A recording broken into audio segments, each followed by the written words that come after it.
पाकिस्तान और न्यूजीलैंड की टीमें कल चौथे टी20 मैच में क्राइस्ट चर्च के मकाम पर मद्दे मुकाबले आ रही हैं और इस मैच में पाकिस्तान टीम में क्या क्या तब्दीलियां होने जा रही हैं और क्या ओपनिंग जोड़ी एक बार फिर चेंज होगी, आज़म खान और हारिस रऊफ़ की शमूलियत के हवाले से क्या अपडेट हैं और इसके साथ साथ पाकिस्तान क्रिकेट बोर्ड ने प्लेयर्स की इंजरी के बारे में अपडेट दी हैं।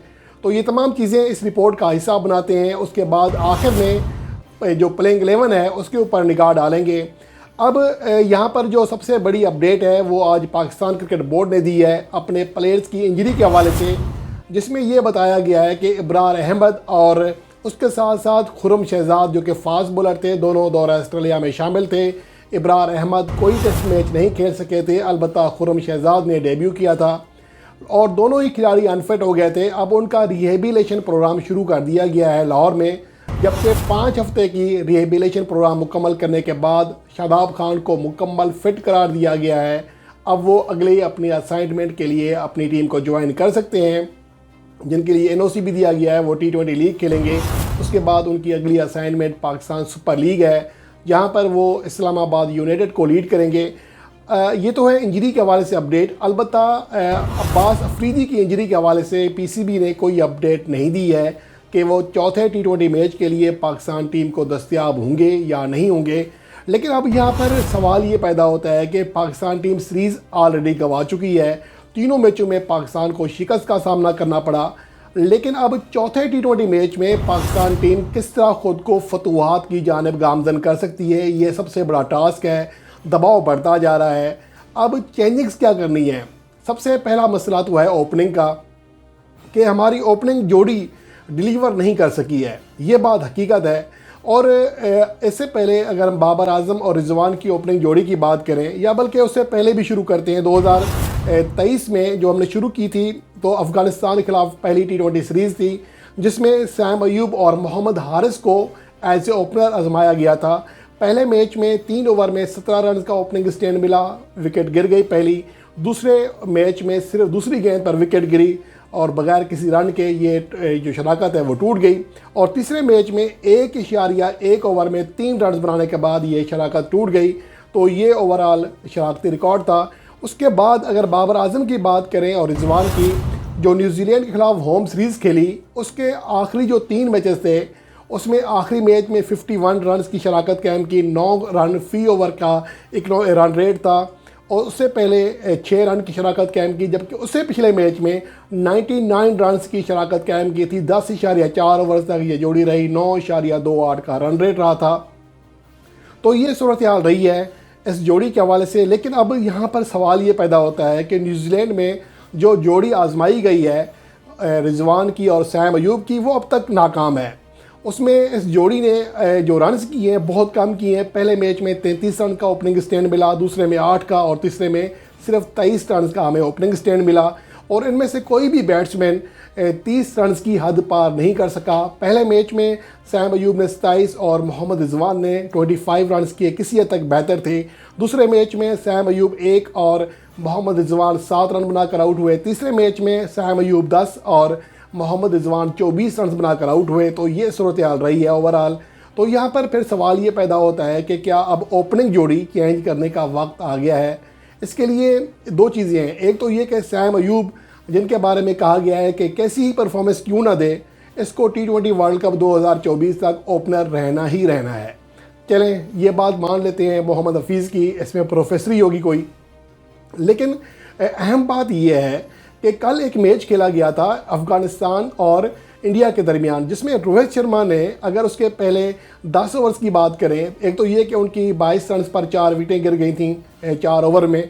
उसके बाद अगर उनके बैटिंग की बात करें तो पहले 10 ओवर में रोहित शर्मा ने 27 गेंदें खेली और 30 गेंदें खेली, मतलब 60 में से 30 गेंदें, आधी गेंदें रोहित शर्मा ने खेली और सिर्फ 27 रन किए।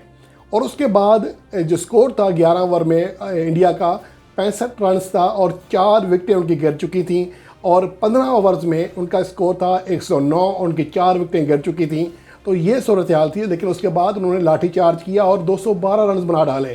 तो ये होती है टी20 क्रिकेट। इसमें आपको सूरत हाल के मुताबिक खेलना पड़ता है। लेकिन यहाँ पर एतराज़ात करने वाले बहुत हैं।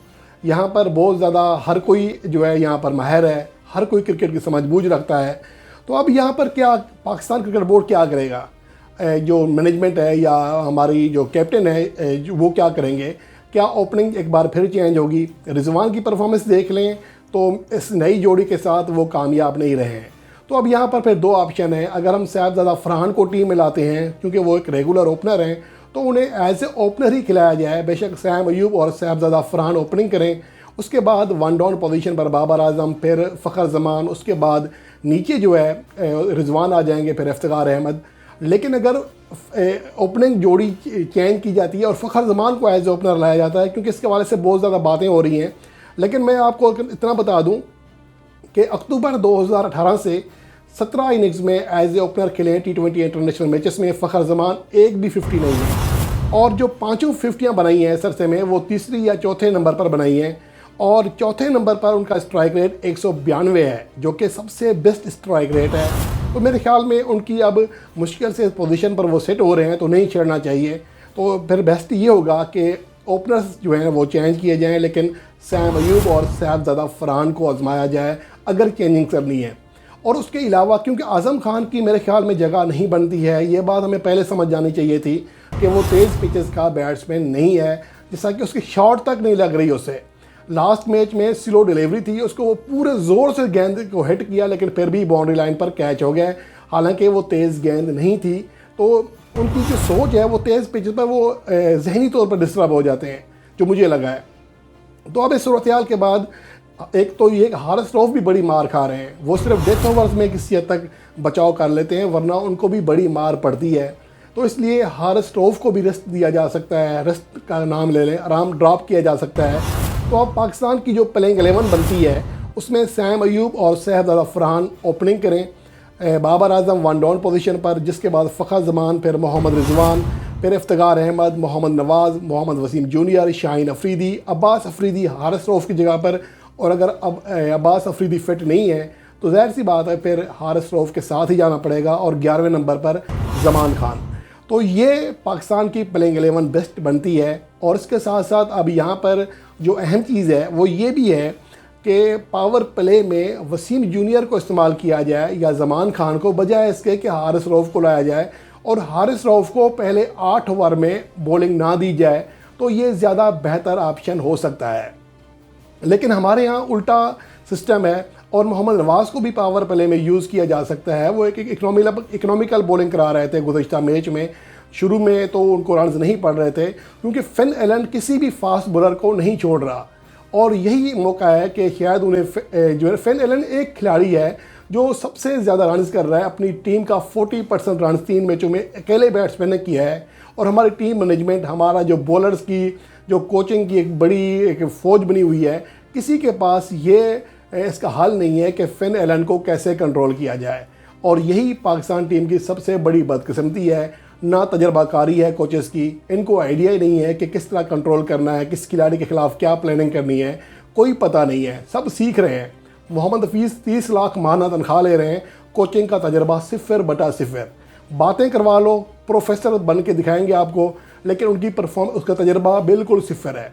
इसके अलावा एक गोरे नेशनलिटी वाले जो है पाकिस्तान के यासर अरफात, उनको लाया गया है, और एडम होलिया को लाया गया है। जब से ये लोग आए हैं पाकिस्तान एक मैच भी नहीं जीत सका किसी भी फॉर्मेट का, और पाकिस्तान टीम बिखरी बिखरी दिखाई देती है, प्लेयर्स भी परफॉर्मेंस नहीं दे पा रहे।